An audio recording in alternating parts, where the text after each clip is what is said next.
चलिए फिर खबर आजकल में आपका स्वागत है। खबर आजकल में आपको खबर दिखाएंगे देश, उत्तराखंड और कोटद्वार की। कोटद्वार स्पेशल में आपका स्वागत है।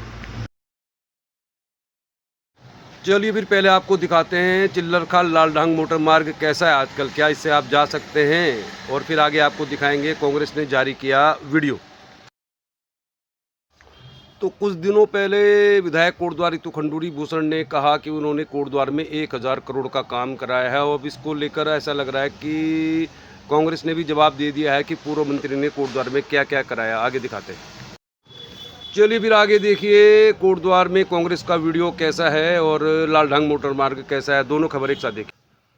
नमस्कार, केबी न्यूज़ देख रहे हैं आप। केबी न्यूज़ खबर आपकी में आपका स्वागत है। बहुत दिनों के बाद आज आपसे मुलाकात हो रही है, तो चलिए फिर खबरों का सिलसिला शुरू करते हैं। आज की इस वीडियो में आपको हम खबर बताएंगे कोटद्वार की, उत्तराखंड की, और एक खबर जो इस समय पूरे देश में सोशल मीडिया हो या डिजिटल मीडिया हो, मेन स्ट्रीम मीडिया हो, सभी जगह अभी तक सुर्खियों में है। तो सबसे पहले बात करते हैं खबर देश की, फिर बात करेंगे उत्तराखंड की, और उसके बाद फिर हम बात करेंगे आपको कोटद्वार स्पेशल। कोटद्वार स्पेशल में हम आपको अंकिता भंडारी केस का भी अपडेट देंगे, मालन पुल का भी, लालढांग मोटर मार्ग का भी, और कोटद्वार में क्या पूर्व मंत्री कांग्रेस के शुरू कर चुके हैं 2027 की तैयारी, इसको लेकर भी बातचीत करेंगे। जातिगत जनगणना की बात की है प्रधानमंत्री नरेंद्र मोदी ने, घोषणा की है बाकायदा, उसका क्या असर होगा उत्तराखंड के, खासतौर पर पहाड़ी विधानसभा सीटों पर और कोटद्वार पर, इसकी भी चर्चा करेंगे, और कोटद्वार की जो खबर है उनको लेकर भी आपके साथ बातचीत करेंगे। शुरुआत करते हैं खबर देश की।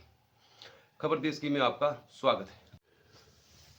चलिए फिर खबर देश की खबर वही है जो पिछले 22 अप्रैल से चल रही है। पूरे देश का मेन स्ट्रीम मीडिया हो, सोशल मीडिया हो, डिजिटल प्लेटफॉर्म हो, 22 अप्रैल को 6 आतंकवादियों द्वारा जिस तरह से कश्मीर के पहलगांव में हत्याकांड, जघन्य हत्याकांड किया गया, उससे लोगों में नाराजगी है, गुस्सा है, और इस गुस्से को लोग अलग अलग तरीके से अपने अपने तरीके से अपने अपने प्लेटफॉर्म पे जता भी रहे हैं। और निश्चित तौर पर लोगों को यही लगता है, आम लोगों को इस बात को लेकर नाराजगी जरूर है कि 6 आतंकवादी एक ऐसी जगह पहुंच गए जहां पर पहुंचना इतना आसान नहीं था, और बहुत सारा समय लेकर उन्होंने हत्याएं की, और इस हत्याकांड को अंजाम देने के बाद उनका अभी तक कोई सुराग नहीं है। दरअसल इसको लेकर कोई अपडेट अभी तक आया नहीं है कि ये 6 आतंकवादी कैसे भारत में पहुंचे, किन लोगों ने इनकी मदद की, और इस हत्याकांड को अंजाम देने के बाद वो क्या अभी कश्मीर में ही हैं या उन्होंने कश्मीर से रवानगी कर ली है। तो लोग ये बात जानना चाहते हैं कि आखिर इतनी आसानी से कोई भारत के कश्मीर में आकर लोगों की हत्या कैसे कर सकता है।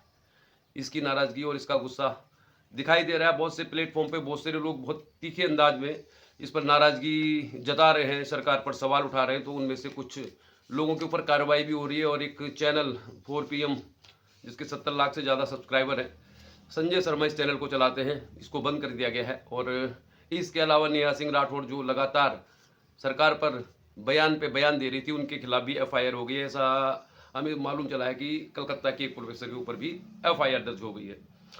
प्रधानमंत्री ने दरअसल एक हाई लेवल की मीटिंग बुलाई थी, और इस हाई लेवल मीटिंग को लेकर ऐसा लग रहा था लोगों में, मीडिया में, इस तरह की कुछ सुगबुगाहट थी कि किसी ठोस कदम की घोषणा होगी, लेकिन अचानक से प्रधानमंत्री जी ने चौंका दिया, और हमेशा की तरह उन्होंने एक ऐसी घोषणा कर दी जिसको लेकर शायद बीजेपी या उसके कार्यकर्ता भी भौचक्के के रह गए। अब प्रधानमंत्री मोदी जी ने घोषणा कर दी है कि देश में अब जातिगत जनगणना कराई जाएगी। ये जनगणना कब शुरू होगी, कब तक समाप्त होगी, इसको लेकर तो कह नहीं सकते, लेकिन जातिगत जनगणना की मांग विपक्ष की जो पार्टियां हैं वो लगातार कर रही थी, खासतौर पर राहुल गांधी, और अब सरकार ने खुद ही घोषणा कर दी है कि वो देश में जातिगत जनगणना कराएंगे। चलिए नेशनल लेवल की खबरें हैं। अब जातिगत जनगणना होगी तो पूरे देश में होगी, उत्तराखंड में भी होगी और कोटद्वार में भी होगी, तो इसके क्या इफेक्ट हो सकते हैं आने वाले राजनीतिक परिदृश्य पर, इस पर भी हम बात करेंगे आगे। अब बात करते हैं उत्तराखंड की। उत्तराखंड के बद्रीनाथ और केदारनाथ के कपाट खुल गए हैं, हजारों तीर्थयात्री वहां पहुंच रहे हैं, और इस बार सरकार ने कहा है कि वो ऐसी यात्रा की व्यवस्था कराएंगे कि लोग इसे हमेशा याद रखेंगे। बद्रीनाथ केदारनाथ उन धामों में है जहां लाखों लोग आते हैं, लाखों लोगों ने रजिस्ट्रेशन कराया है। हालांकि कोटद्वार में रजिस्ट्रेशन की सुविधा उपलब्ध नहीं है, यानी कोटद्वार से कोई यात्रा पे जाना चाहता है तो फिर इसके लिए यहाँ पर एक ऑफिस खुलना चाहिए। इसको लेकर पत्र लिखा है रितु खंडूरी भूषण कोटद्वार की विधायक ने मुख्यमंत्री को। चलिए देखते हैं इसमें क्या कार्रवाई होती है। उत्तराखंड की एक और खबर जो इस समय चर्चा में है, और शर्मनाक खबर, नैनीताल में उस्मान नामक एक ठेकेदार ने एक 12 वर्षीय बच्ची के साथ रेप किया, और इसके बाद पूरे नैनीताल में उबाल है, गुस्सा है, लोग सड़कों पे आ रहे हैं, तरह तरह के प्रदर्शन किए जा रहे हैं वहाँ पे। और निश्चित तौर पर एक ऐसा शर्मसार कर देने वाला काम हुआ है नैनीताल में, देवभूमि को शर्मसार कर देने वाली ये खबर है, ये घटना है। और उस बच्ची को कितनी पीड़ा हुई होगी, इसको लेकर बहुत सारी खबरें लगातार चैनल्स में आ रही हैं, और अभी भी नैनीताल में लोगों का गुस्सा कम होने का नाम नहीं ले रहा है। निश्चित तौर पर ये बहुत ही शर्मनाक खबर है और हम उम्मीद करते हैं कि हमारी कानून व्यवस्था में जो अधिकतम सज़ा है, जो कठोरतम अधिकतम से अधिकतम सज़ा है, वो इस व्यक्ति को मिलनी चाहिए जिसकी उम्र 70 साल से ज़्यादा है। इसका नाम उस्मान है और एक मिस्त्री के तौर पर इसने नैनीताल में शुरुआत की थी काम की और आज के दौर में ये माना जाता है कि नैनीताल का हाई कोर्ट हो, चाहे नैनीताल की बड़ी से बड़ी बिल्डिंग हो, सरकार के जितने भी बड़े-बड़े कॉन्ट्रैक्ट होते हैं, मतलब कॉन्ट्रैक्टर को दिए जाते हैं, उनमें ये शामिल रहता है। तो व्यक्ति रसूखदार है, पैसे वाला है और उम्मीद करते हैं कि न्याय प्रणाली जो भारत की है, उसमें इस तरह के अपराधों के लिए जो अधिकतम सज़ा है, वो इस व्यक्ति को दी जाएगी और कठोरतम कार्रवाई की जाएगी, ऐसा हमको लगता है। वहाँ पर जो प्रशासन है, वहाँ पर जो पुलिस प्रशासन है, वो इनके खिलाफ सख्त कार्रवाई करेगा। लेकिन वहाँ पर बहुत सारी कानून व्यवस्था की बिगड़ते हुए हालात को लेकर ज़रूर थोड़ी-सी चिंता वाली बात है। तो क्या जो लोग अभी तक वहाँ प्रदर्शन कर रहे हैं, मतलब रोज़ाना वहाँ कुछ न कुछ ऐसी खबर आ रही है कि वहाँ पे दुकानों में तोड़-फोड़ की जा रही है, मार्केट को बंद कराया जा रहा है और लोग गुस्से में, यहाँ तक कि कल एक सब इंस्पेक्टर की वर्दी भी फाड़ दी लोगों ने। तो क्या सरकार इस बात को लोगों को समझाने में नाकाम रही है या सरकार लोगों को ये नहीं समझा पा रही है कि सरकार इस पर सख्त कार्रवाई करने जा रही है? कानून में जो सबसे सख्त सज़ा है वो दी जाएगी उस व्यक्ति को जिसने एक 12 वर्षीय बच्ची के साथ रेप किया। तो ये ज़रूर चिंता की बात है कि नैनीताल में अभी तक भी प्रदर्शन हो रहा है, तोड़-फोड़ हो रही है और वहाँ पर कुछ इस तरह की घटनाएँ हो रही हैं जिसको कानून व्यवस्था का उल्लंघन माना जा सकता है। तो क्यों नहीं वहाँ पर जो प्रशासन है, वो इन प्रदर्शनकारियों को समझा पा रहा है कि उस्मान को संभवतः गिरफ्तार भी कर लिया गया है और उसके ऊपर जो भी अब आगे की कार्रवाई है वो की जा रही है। तो उम्मीद करते हैं कि कानून व्यवस्था पर भी सरकार ध्यान देगी और लोगों को ये समझाने में कामयाब रहेगी कि सरकार इस पर सख्त कदम उठाएगी और कानून में जो सबसे अधिकतम सज़ा है वो इस व्यक्ति को दी जाएगी जिसने देवभूमि में शर्मसार करने वाली घटना को अंजाम दिया है। चलिए फिर बात करते हैं कोटद्वार स्पेशल की। तो कोटद्वार में अंकिता भंडारी केस की सुनवाई चल रही है। जैसा हम आपको लगातार बताते आए हैं, इस केस में 4 तारीख को तारीख थी, बहस होनी थी और न्यायिक प्रक्रिया में जब कोई भी केस अंतिम चरण में होता है तो दोनों पक्षों को केस में गवाही के बाद बहस करने का मौका मिलता है। तो 4 तारीख को पहुंच गए अनुज पुंडीर। डिफेंस के वकील जो पिछली 2 तारीखों में नहीं आए थे, इस बात का हवाला देकर कि उनकी जान को खतरा है, उनको सुरक्षा नहीं दी जा रही है, इस बार वो कोर्ट में पहुंचे और इस बार कोर्ट में उन्होंने बहस की। उनकी बहस का जो मुद्दा था वो पुष्पदीप की गवाही था। इन अंकिता भंडारी केस में सबसे अहम जो गवाह है वो पुष्पदीप है और पुष्पदीप ने जो बयान कोर्ट में दिया है उससे इस केस को मजबूती मिलती है। तो इसी को लेकर अनुज पुंडीर ने बहस की है इसमें और इसमें बहस शुरू होगी तो बहुत जल्दी इसमें भी फैसला आ जाएगा। अब इसमें अगली तारीख 9 है। हालांकि अनुज पुंडीर का कहना है कि उनको कोटद्वार की पुलिस ने कोई सुरक्षा नहीं दी और वो अपनी निजी सुरक्षा में आए हैं, लेकिन सबसे बड़ा सवाल आखिर उनको किससे खतरा है। चलिए फिर उम्मीद कर रहे हैं कि इस केस में बहुत जल्द फैसला आएगा और उम्मीद कर रहे हैं जून तक इसमें फैसला आ सकता है, क्योंकि अभी हमको भी इस बात की स्पष्ट जानकारी नहीं है कि इसमें जो बहस हो रही है कितनी तारीखों तक होगी। लेकिन पुष्पदीप की गवाही जो हुई थी काफ़ी समय के बाद हुई थी और अगर पुष्पदीप की गवाही पर बहस हो रही तो हो सकता है इसमें बहुत ज़्यादा समय न लगे और एडी जरीना नेगी की अदालत में चल रहे केस में फैसला आ जाएगा। कोटद्वार भाबर का मालन पुल, जिसकी खबर आपको हम लगातार दिखाते रहते हैं, इसमें काम चल रहा है और जैसा हमने कहा आपको 31 मई तक उम्मीद की जा रही है कि ये पुल आवागमन के लिए शुरू हो जाएगा। शुरुआत में हल्के वाहनों के लिए ही शुरू होगा। दरअसल मालन पुल तो शुरुआत से चर्चा में ही रहा, लेकिन इस पुल में काम सितंबर में ही शुरू हुआ था इस साल और सितंबर से मार्च तक पुल बनाने वाली जो कंपनी है हिमालयन कंस्ट्रक्शन कंपनी, उन्होंने काफ़ी तेज काम किया। ऐसा नहीं कि पुल में काम तेजी से नहीं हुआ, काफ़ी तेजी से काम हुआ। लेकिन पिछले 1 माह जब से इसमें नेताओं ने और समाचार पत्रों ने तारीखें देनी शुरू की तो ऐसा लग रहा है कि काम उसमें थोड़ा धीमा चल रहा है। और चूंकि इस पुल में एक स्लैब डाला गया था नया, बाकी सारे पुराने स्लैब को ही हटाकर पुल में रखा गया था दोबारा से, लेकिन एक स्लैब जो टूट गया था उसको डाला गया था नया। चूंकि जब नया स्लैब डाला गया तो पुराने स्लैब और नए स्लैब के बीच में काफ़ी गैप था, जो एक तकनीकी मामला था। तो उस गैप को भी, मतलब उसमें लेंटर डाल दिया गया जैसे आपके यहाँ स्थानीय भाषा में, तो उस स्लैब के दोनों छोरों पर कुछ गैप था, उस गैप को भरा गया है। तो उसमें मुझे लग रहा है 10-12 दिन कम से कम, जब उसमें आरसीसी बिछाई गई है तो उसके लिए समय चाहिएगा। तो उम्मीद कर रहे हैं कि मालन पुल 31 मई तक शुरू हो जाएगा। टाइम लगेगा जिसे कहते हैं इसमें भी, और बरसात से पहले हर हाल में शुरू हो जाएगा, इस बात की हम आपको पक्की जानकारी दे रहे हैं। कोटद्वार में समस्याओं का अंबार है, बहुत सारी समस्या है। कोटद्वार के सरकारी अस्पताल की हालत दिन प्रतिदिन बिगड़ती जा रही है। डॉक्टरों की वहाँ पे भारी कमी है और अब उसमें जो खबर ये आई है समाचार पत्रों के माध्यम से कि जो ऑर्थोपेडिक सर्जन है वो इमरजेंसी में ड्यूटी दे रहे हैं। यानी इमरजेंसी में हमेशा डॉक्टर रहते हैं और सुबह जब ओपीडी होती है तो वहाँ पर मरीज अपना चेकअप कराने आते हैं। लेकिन ऐसी खबरें आ रही कि जो जिन डॉक्टरों को ओपीडी में सैकड़ों मरीजों को देखना था वो इमरजेंसी में ड्यूटी देने की वजह से ओपीडी नहीं कर पा रहे। तो ये जो हॉस्पिटल है ये काफ़ी बड़ा हॉस्पिटल है, यहाँ पर बहुत कुछ ऐसा हो सकता था जिनसे लोगों को सुविधाएं मिलती और निश्चित तौर पर सरकार को हम कहेंगे कि सरकार की उपेक्षा का शिकार है ये हॉस्पिटल, क्योंकि इसमें जब ये हॉस्पिटल शुरू हुआ था तो इसमें करीब 37 से 38 डॉक्टर थे और आज की तारीख में बहुत कम डॉक्टर हैं। तो क्या हॉस्पिटल को लेकर भी राजनीति हो रही है? हमें तो ऐसा ही लगता है, क्योंकि ये जो हॉस्पिटल है 2-2.5 लाख कोटद्वार की आबादी है। इसके अलावा यमकेश्वर, लैंसडाउन सहित कई विधानसभा क्षेत्र हों या कोटद्वार के नज़दीकी जो नजीबाबाद सीमा से लगे हुए क्षेत्र हैं, उन तमाम लोगों को स्वास्थ्य की सुविधाएं मुहैया कराता है। तो क्या इस हॉस्पिटल में इसलिए भी नए डॉक्टर आ रहे हैं कि ये हॉस्पिटल किसी और सरकार ने बनाया था? क्योंकि अभी तक तो ऐसा ही लगता है, क्योंकि न तो विधायक ने न स्वास्थ्य मंत्री ने कभी कोटद्वार के हॉस्पिटल का हमने सुना कि दौरा किया हो, उन्होंने इस बात पर चिंता जताई हो कि एकमात्र सरकारी हॉस्पिटल है और यहाँ पर मरीजों को देखने के लिए डॉक्टर नहीं है, यहाँ पे मशीनें नहीं है, यहाँ से मरीजों को रेफर किया जाता है। तो इस तरह की राजनीति अगर होगी तो इससे किसी का भी भला होने वाला नहीं है। उम्मीद की जा रही है कि जल्दी से इसमें स्वास्थ्य सेवाओं में सुधार होगा। लालढांग मोटर मार्ग की बात करते हैं, और एक ऐसा मार्ग जिसके बनने से संभवतः कोटद्वार की दशा और दिशा बदल जाती। लेकिन लालढांग मोटर मार्ग कैसा है आजकल, इस पर भी हम आपको एक रिपोर्ट दिखाएंगे, क्योंकि ये मार्ग कुमाऊं को उत्तराखंड की राजधानी देहरादून से जोड़ने वाला या कोटद्वार के आसपास के क्षेत्रों को अपने राज्य से देहरादून पहुंचाने वाला एकमात्र मार्ग है। उत्तराखंड में बहुत सारे काम हो रहे हैं, ऐसा नहीं कि काम नहीं हो रहे हैं। चारधाम यात्रा के लिए सुविधा देने के लिए ऑल वेदर रोड का काम चल रहा है, ऋषिकेश से कर्णप्रयाग तक रेल पहुंचाने की बात की जा रही है, और लालढांग मोटर मार्ग जो सिर्फ 8 किलोमीटर का है, और इस 8 किलोमीटर के मार्ग के बन जाने से जहां कोटद्वार से हरिद्वार का रास्ता 20 से 22 किलोमीटर कम हो जाता, और इससे कोटद्वार के भाबर के आसपास के क्षेत्रों में पर्यटन की भी संभावनाएं बढ़ती। बहुत कुछ हो सकता था, लेकिन कैसा है मार्ग, क्या आप इससे जा सकते हैं, क्या इस मार्ग से आप जाना चाहेंगे हरिद्वार तक, वो हम आपको सीधे बता देंगे मार्ग कैसा है आजकल। चलिए फिर आगे बढ़ते हैं और अब बात करते हैं राजनीति की। यूं तो अभी चुनाव 2027 में होने और इसमें काफ़ी समय भी है, लेकिन ऐसा लगता है कि चूंकि कोटद्वार कांग्रेस लगातार 2 चुनाव हार रही है कोटद्वार में, तो ऐसा लग रहा है कि तैयारी वो ज़्यादा कर रहे हैं। बीजेपी तो हमेशा चुनाव के मूड में ही रहती है, और बीजेपी के बारे में ऐसा कहा जाता है कि वो किसी भी चुनाव लड़ने के लिए पूरा शक्ति प्रदर्शन भी करती है और हमेशा तैयार रहते हैं। उनका कार्यकर्ता, उनका संगठन जो बीजेपी का है, वो हमेशा तैयार रहता है, तो उनको स्पेशल तैयारी करने की कोई ज़रूरत भी नहीं है, क्योंकि अभी इस बात की कोई संभावना फिक्स नहीं है कि कोटद्वार में कौन चुनाव लड़ता है। तो क्या 2027 का चुनाव रितु खंडूरी वर्सेस सुरेंद्र सिंह नेगी हो सकता है? इसके लिए सुरेंद्र सिंह नेगी की ओर से एक वीडियो जारी किया गया है। चलिए आपको दिखाते हैं वीडियो और बताते हैं कि इस वीडियो में क्या कहना चाह रहे हैं कोटद्वार महानगर कांग्रेस कह लीजिए, आप पूर्व मंत्री कह लीजिए, क्योंकि उन्होंने जो वीडियो जारी किया है उसमें उन तमाम कार्यों का लेखा जोखा, ये दूसरी बार वीडियो जारी किया है अपने सोशल मीडिया अकाउंट से महानगर कांग्रेस ने। इसके अलावा कल पूर्व मंत्री का जन्मदिन भी मनाया। यहाँ पर तो कोटद्वार में जो जिलाध्यक्ष हैं कांग्रेस के,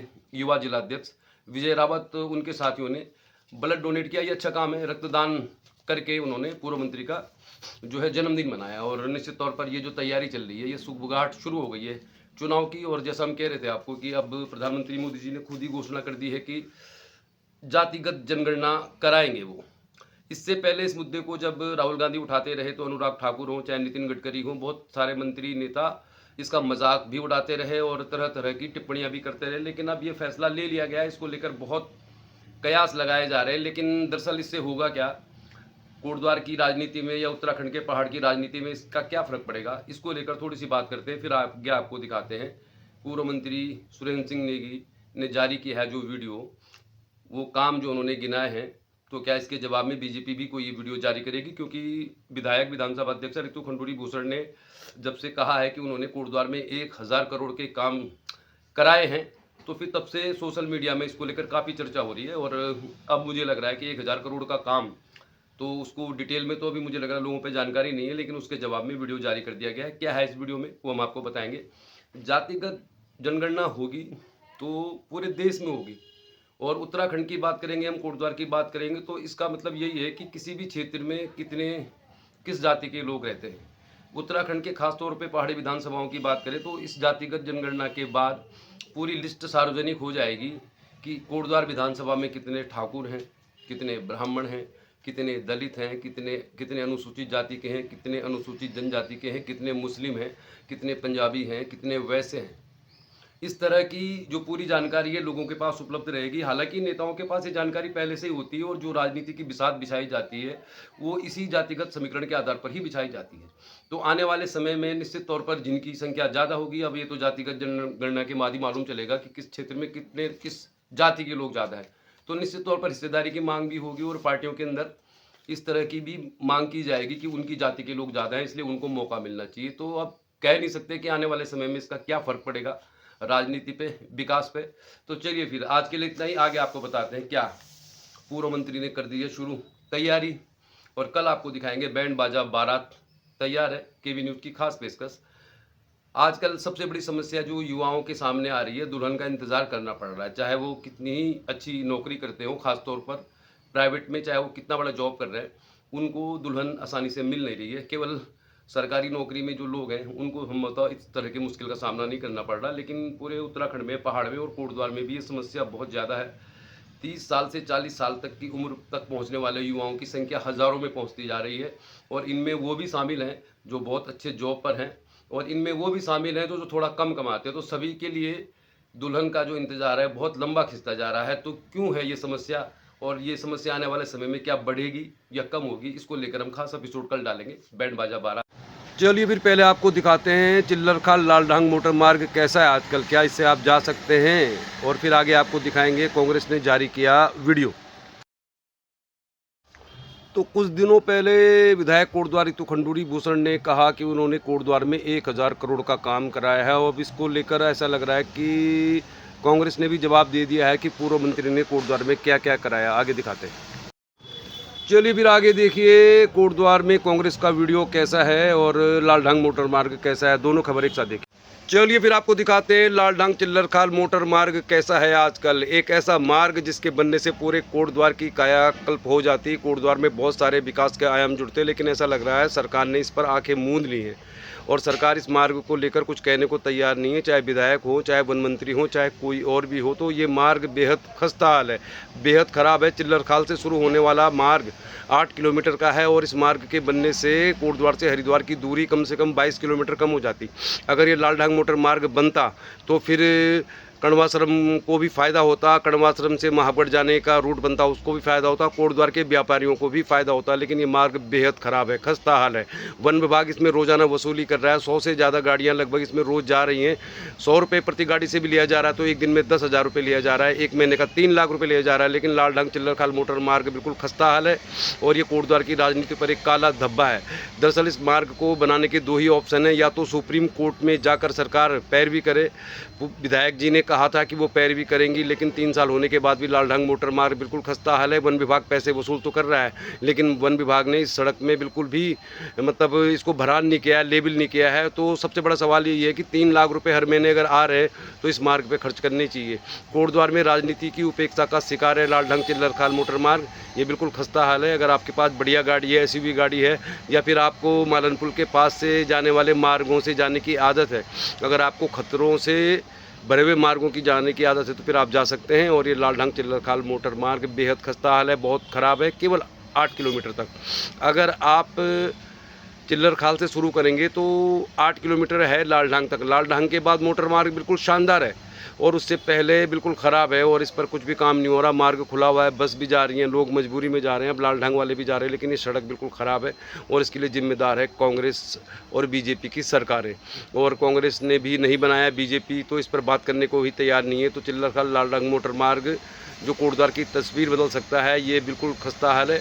हालांकि बहुत सारे लोग जा रहे हैं इसमें, और जैसा वन विभाग ने हमें जानकारी दी है कि 100 कारें कम से कम रोज़ जाती हैं, तो कम से कम 200-250 टू व्हीलर भी जाते हैं। लेकिन इस मार्ग से सफ़र करना आसान नहीं है, बहुत शॉर्टकट है ये। अगर आप कोटद्वार से बाया नजीबाबाद नहर होते हुए जाते हैं तो फिर बहुत लंबा है। तो जा तो सकते हैं आप इस मार्ग से, लेकिन आपको उस तरह का ही जोखिम लेना पड़ेगा जैसे हमने लिया। ये मार्ग खस्ता हाल है, इसमें बहुत कुछ ऐसा है कि आपको मुश्किलें पैदा कर सकता है। और अगर आपके पास बढ़िया एसयूवी गाड़ी है तो जा सकते हैं। और हरक सिंह रावत ने इस मार्ग का जो डामरीकरण किया, पुल बनाने का प्रयास किया, वो भी इसमें एक सबसे बड़ी बाधा है, क्योंकि सुप्रीम कोर्ट का कहना है कि चिल्लरखाल लालढांग मोटर मार्ग में जो काम हुआ है वो नियमों के अनुकूल नहीं है। तो कुल मिला के कोटद्वार में मेडिकल कॉलेज हो, चिल्लरखाल लालढांग मोटर मार्ग हो, या जिला बनाने की बात हो, कण्वाश्रम की बात हो, तो यही कोटद्वार के मुद्दे हैं। लेकिन इन मुद्दों पर काम नहीं हुआ है। चिल्लरखाल लालढांग मोटर मार्ग से लोग आ रहे जा रहे, उसी तरह जा रहे हैं जिस तरह मालनपुल टूटने के बाद उसके बगल वाले रास्ते से जा रहे, कंडी संपर्क मार्ग से जा रहे। तो सबसे बड़ा सवाल यही है कि 1000 करोड़ का काम तो गिना दिया सरकार ने, लेकिन जो सबसे बड़ी ज़रूरत है लालढांग चिल्लरखाल मोटर मार्ग, कोटद्वार का खस्ता हाल हॉस्पिटल, मेडिकल कॉलेज, कण्वाश्रम सब बर्बाद है। और फिलहाल कोई ऐसा काम नहीं हुआ है जिसका जनता से कोई वास्ता हो। तो लालडांग चिल्लरखाल मोटर मार्ग से आप जा सकते हैं, चूँकि हम भी गए हैं, सैकड़ों कारें भी जा रही हैं, सैकड़ों टू व्हीलर भी जा रहे हैं, लेकिन ये मार्ग बेहद खस्ता हाल है। आगे देखिए आप कांग्रेस पार्टी की क्या है तैयारी और क्या है उनका वीडियो, जिसमें उन्होंने दिखाने की कोशिश की है कि बहुत बड़ा काम किया है कांग्रेस ने कोटद्वार में। चलिए फिर खबर आजकल में आपको अब दिखाते हैं। कोटद्वार में कांग्रेस पार्टी की तैयारी 2027 की लग रहा है शुरू हो गई है, और इसको लेकर अब एक वीडियो जारी किया गया जिसमें ये दिखाने की कोशिश की गई है कि कोटद्वार में हॉस्पिटल भी पूर्व मंत्री ने ही बनाया। डिग्री कॉलेज हो या पॉलिटेक्निक कॉलेज हो या फिर भगवंत ग्लोबल यूनिवर्सिटी हो या फिर ऑडिटोरियम हो, मतलब कांग्रेस पार्टी ने पूर्व मंत्री सुरेंद्र सिंह नेगी के जन्मदिन के अवसर पर अपने सोशल मीडिया हैंडल से एक वीडियो जारी किया है। दूसरा वीडियो है लगातार। तो ऐसा लग रहा है कि 2027 के चुनाव में तो अभी बहुत समय है, लेकिन पूर्व मंत्री चूँकि लगातार 2 चुनाव कोटद्वार से हार चुके हैं, उनकी तो तैयारी है सोशल मीडिया की अहमियत को देखते हुए है, और इसी को लेकर उन्होंने एक वीडियो जारी किया है। इस वीडियो में दिखाने की कोशिश की गई है कि कोटद्वार में मेडिकल कॉलेज का जो एक भवन बनना था, जिसका डिज़ाइन पहले से तैयार था, वो भी दिखाया गया है। कोटद्वार का हॉस्पिटल हो, कोटद्वार का डिग्री कॉलेज हो, पॉलिटेक्निक कॉलेज हो, किशनपुरी का मालनपार जो डिग्री कॉलेज है, भगवंत ग्लोबल यूनिवर्सिटी है, और ऑडिटोरियम जिसमें सारे कार्यक्रम होते हैं, जो भी सरकार होती है। तो कुल मिला के अब कांग्रेस पार्टी की जो पूर्व मंत्री हैं वो काफ़ी सक्रिय हैं, और कल जन्मदिन के अवसर पर जिस तरह का वीडियो जारी किया गया है, तो ऐसा लग रहा है कि अपनी खोई हुई ज़मीन हासिल करने के लिए कोटद्वार के लोगों को ये बताने की कोशिश की जा रही है कि कोटद्वार में जो काम कांग्रेस के पूर्व मंत्री सुरेंद्र सिंह नेगी ने किया है वही काम बोलता है। तो कुल मिलाकर अब चुनाव तो 2027 में होंगे, लेकिन ऐसा लग रहा है पूर्व मंत्री सुरेंद्र सिंह नेगी लगातार 2 चुनाव हारने के बाद अब ये बताने की कोशिश कर रहे हैं लोगों को कि उनके कार्यकाल में कोटद्वार में बहुत कुछ काम हुआ है, चाहे वो ट्यूबवेल बनाने का काम हो, हॉस्पिटल बनाने का काम हो, डिग्री कॉलेज, पॉलिटेक्निक कॉलेज, भगवंत ग्लोबल यूनिवर्सिटी, और तमाम जो पेयजल व्यवस्थाओं को दुरुस्त करने की बात है वो इस वीडियो में दिखाई गई है।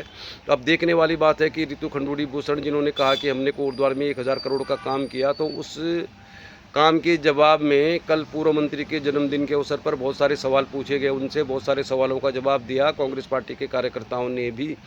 तो सबसे बड़ा सवाल यही है, काम बोलता है क्या, या वो काम वाकई जो किया गया है उसकी बदौलत चुनाव जीता जा सकता है, ये तो आने वाले समय में मालूम चलेगा। लेकिन फिलहाल ऐसा लग रहा है कि पूर्व मंत्री सुरेंद्र सिंह नेगी ने कोटद्वार में अपने कामों का वीडियो जारी करके ये दिखा दिया है कि उन्होंने कोटद्वार में काम किया है।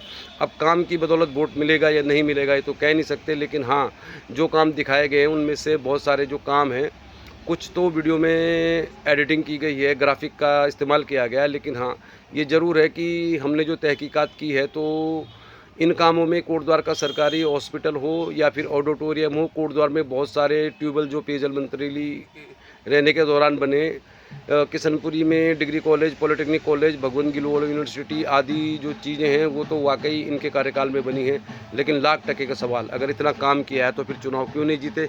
लेकिन ऐसा लग रहा है कि अब सोशल मीडिया की वैल्यू को समझते हुए उन्होंने वीडियो जारी कर दिया है। चलिए फिर आज के लिए इतना ही। चलिए फिर कांग्रेस पार्टी ने तो अपना चुनावी अभियान शुरू कर दिया है, पूर्व मंत्री ने अपने काम भी गिना दिए हैं, लेकिन 2027 में भी बहुत सारा समय बाकी है, और बीजेपी वर्सेस कांग्रेस अगर कोटद्वार में होता है तो हम इसका स्वागत करते हैं, क्योंकि इससे मालूम चलेगा कि कौन सी पार्टी ने काम किया, किस नेता ने काम किया। और अभी बीजेपी की सरकार है तो आने वाले 2 साल में लालडांग मोटर मार्ग हो, मेडिकल कॉलेज हो, जिला हो, या कणवासरम हो, या मोटर नगर का गड्ढा हो, इस पर अगर काम होता है तो फिर ये जवाब जो आज कांग्रेस पार्टी की वीडियो से मिल रहा है 1000 करोड़ के जवाब में, तो इसका जवाब कोटद्वार की विधायक, विधानसभा अध्यक्ष और बीजेपी को देना चाहिए 2027 से पहले। और लालडांग मोटर मार्ग को लेकर, कणवासरम को लेकर, मेडिकल कॉलेज को लेकर, जिला को लेकर उनको अपनी बात रखनी चाहिए, क्योंकि अब बीजेपी की विधायक कह रहे कि एक ज़िले में एक ही मेडिकल कॉलेज बनता है, तो फिर कोटद्वार को जिला बनाना चाहिए बीजेपी को, क्योंकि बीजेपी ने कई बार इस ज़िले बनाने को लेकर वोट मांगा है। आज के लिए इतना ही।